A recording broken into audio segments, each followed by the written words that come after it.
नमस्कार मित्रों, मैं डॉक्टर महावीर व्यास अपने इस यूट्यूब चैनल में आप सभी का स्वागत करता हूं।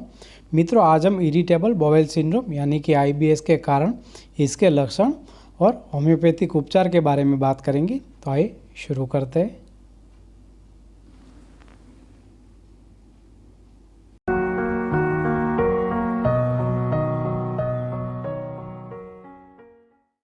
मित्रों, आईबीएस बड़ी आंत की बीमारी होती है। इसमें व्यक्ति को पेट में दर्द होता रहता है, दस्त या कब्ज हो जाती है, पेट में ऐंठन हो जाती है और गैस होने की तकलीफ भी बार बार होती है। जो इरिटेबल बाउल सिंड्रोम है, इसको हमें इरिटेबल बाउल डिसीज के साथ कंफ्यूज नहीं करना चाहिए, क्योंकि जो इरिटेबल बाउल डिसीज होती है ये एक इम्यून डिसऑर्डर है और आईबीएस एक फंक्शनल डिसीज है, जिसमें डाइजेशन की जो हमारी जो कैपेसिटी, जो क्षमता है, वो खराब हो जाती है। मित्रों, आईबीएस के सिम्टम के बारे में अगर बात करें तो इसका फर्स्ट सिम्टम है पेट में दर्द होना। इसमें बहुत ही ज़्यादा एब्डोमिनल कॉलिक होता है, पेशेंट को दस्त हो जाती है या कब्ज हो जाता है, मलत्याग करने में बहुत ही कठिनाई होती है और पेशेंट को मलत्याग करने के बाद भी ऐसा लगता है कि जैसे उसने मलत्याग किया ही नहीं। और कभी कभी पेशेंट को खाने के बाद तुरंत ही मलत्याग करने भी जाना पड़ता है। जो आईबीएस है ये एक पेनफुल कंडीशन है, लेकिन जो बड़ी आंत होती है या डाइजेस्टिव सिस्टम होती है, इसको ये नुकसान नहीं पहुंचाती, लेकिन पेशेंट का जीना हराम कर देती है। और इसके मुख्यत्वे 3 टाइप्स होते हैं। फर्स्ट है आईबीएस डी, यानी कि आईबीएस के साथ डायरिया हो जाना। सेकंड टाइप है इसका आईबीएस सी, यानी कि इरिटेबल बाउल सिंड्रोम के साथ कॉन्स्टिपेशन हो जाना। और थर्ड है आईबीएस एम, इसमें मिक्स्ड सिम्टम होते हैं, यानी कि डायरिया और कॉन्स्टिपेशन अल्टरनेटिव होते रहते हैं। और इसके कारण के बारे में अगर बात करें तो वैसे तो इसका कुछ भी स्पेसिफिक कोई रीज़न नहीं होता, यानी कि ऐसा ज्ञात हुआ ही नहीं अभी तक कि किस वजह से होता है।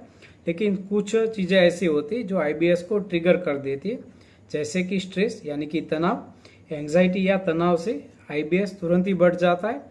कभी कभी पेशेंट जो होता है, यानी कि जो लेडीज़ होती है, उनको मेंसेस के दौरान या प्रेगनेंसी के दौरान जो हार्मोन्स में चेंजेस होते हैं, उसकी वजह से भी आईबीएस ट्रिगर हो जाता है।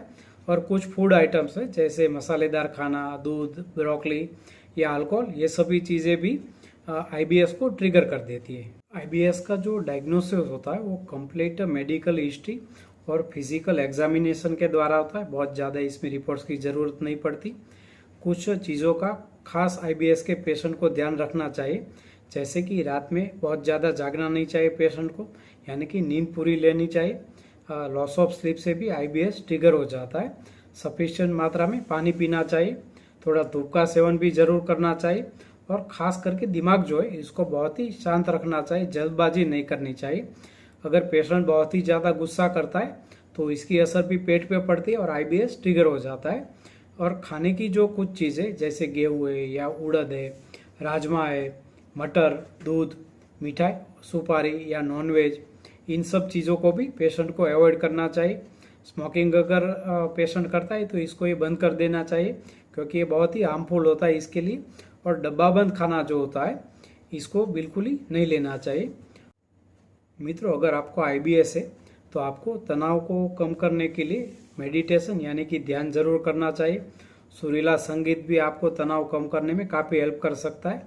जो होम्योपैथिक मेडिसिन है ये आईबीएस को बहुत ही अच्छी तरीके से मैनेज करती है विदाउट एनी साइड इफेक्ट। तो आइए जानते हैं होम्योपैथी में इसमें कौन कौन सी दवाई उपयोगी है।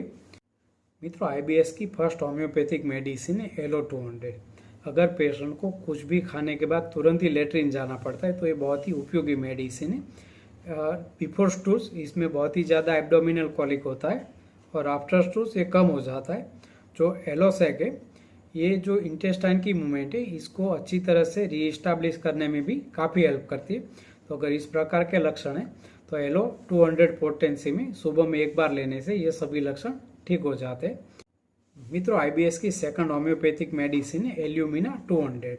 जो एल्यूमिना का पेशेंट होता है उसको आईबीएस के साथ बहुत ही ज़्यादा कॉन्स्टिपेशन होता है, बहुत ज़्यादा दिनों तक, यानी कि 3 या 4 दिन तक बिल्कुल ही जाने की इच्छा ही नहीं होती।